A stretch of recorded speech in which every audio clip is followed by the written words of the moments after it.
दोस्तों, आज हम सुनेंगे ज्येष्ठ मास कथा का अध्याय 7। दोस्तों, ज्येष्ठ मास ताप, दान, सेवा और श्रद्धा का काल है। यह मास वह अवसर है जहाँ एक सामान्य जन भी अपनी आस्था, त्याग और सेवा से प्रभु को छू सकता है।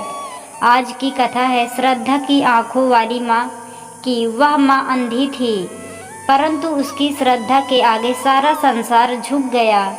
उसने न कुछ मांगा, न किसी से शिकायत की, बस प्रभु के चरणों में समर्पण कर दिया सब कुछ। और अंत में उसी माँ की गोद में जन्मा एक निर्धन बालक बन गया एक संपूर्ण प्रदेश का अधिपति। विदर्भ प्रदेश का एक छोटा सा गांव, जहाँ की धूल भी तपती थी और जहाँ प्यास की पुकार हर घर से उठती थी।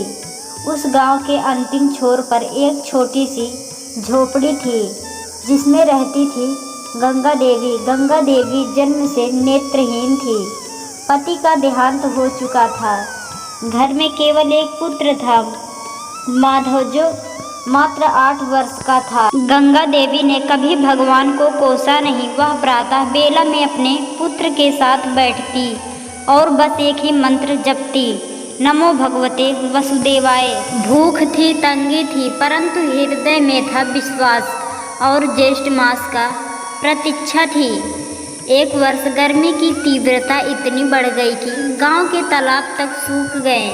लोग प्यास से व्याकुल थे। गंगा देवी ने माधव को पास बुलाया। बेटा, इस बार हम कुछ नया करेंगे। हम एक प्याऊ बनवाएंगे। माँ तो देख नहीं सकती, पर तू मेरे हाथ बन जा। माधव आश्चर्य में, माँ, हमारे पास तो एक लोटा भी नहीं है, अतिरिक्त प्याऊ कैसे? माँ ने मुस्कुरा कर कहा, ज्येष्ठ मास में सेवा संकल्प से होती है, साधना से नहीं।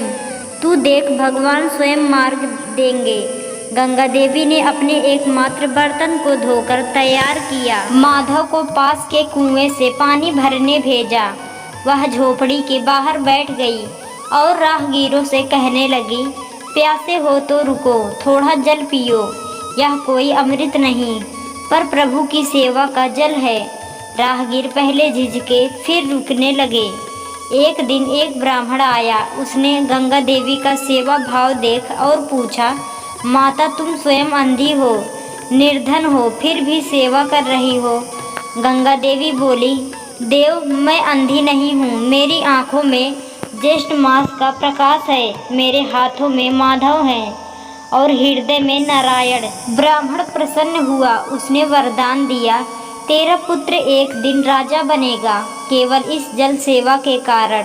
गंगा देवी ने कहा, मुझे कुछ नहीं चाहिए, केवल यही संकल्प रहे अंतिम सांस तक। माधव बड़ा हुआ, माँ की सेवा करता, जल लाता, पढ़ाई करता और खाली समय में गांव के लोगों की मदद करता।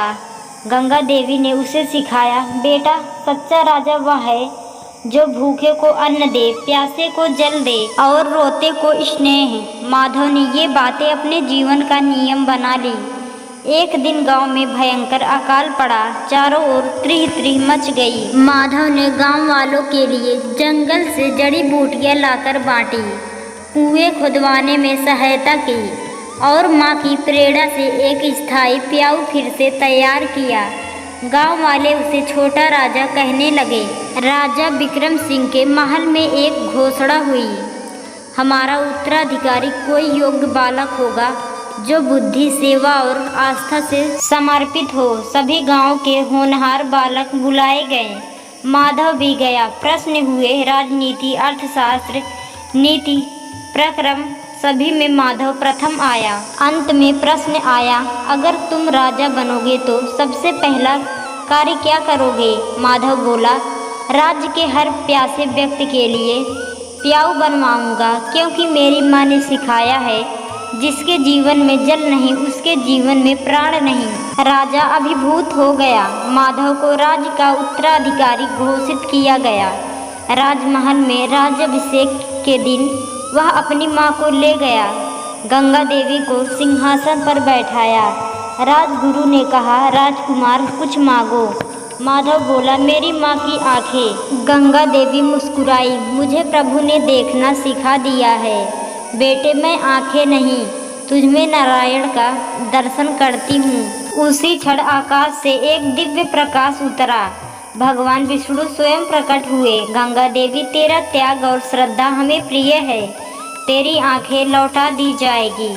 गंगा देवी की आंखों की ज्योति लौट आई। वह बोली, मैं अब भी कुछ और नहीं देखना चाहती, मेरी आंखें बंद कर दो। प्रभु, मैंने माधव को देख लिया। गंगा देवी ने वहीं देह त्याग दी प्रभु के चरणों में। ज्येष्ठ मास के अंतिम दिन। ज्येष्ठ मास में जल सेवा केवल सेवा नहीं, यह श्रद्धा की अग्नि में तप कर मोक्ष प्राप्त करने का साधन है। नेत्रहीन होते हुए भी गंगा देवी ने सेवा और आस्था से वह देख लिया जो आंखों वालों को नहीं दिखता।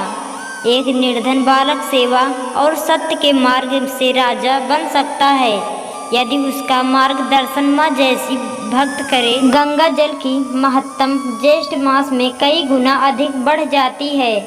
श्रद्धा और सेवा की परीक्षा केवल कष्टों में होती है। ज्येष्ठ मास का प्रत्येक दिन जल, छाया, फल और धर्म के दान से मनुष्य के पापों को नष्ट करता है। नेत्रहीन माता का प्रतीक है वह श्रद्धा जो देखने के लिए इंद्रियों पर निर्भर नहीं करती। माँ ने देखा नहीं था, पर उसने सबसे बड़ी बात देखी थी, अपने पुत्र में भगवान। जिसके पास आस्था है उसके पास सब कुछ है। नेत्र हो या ना हो,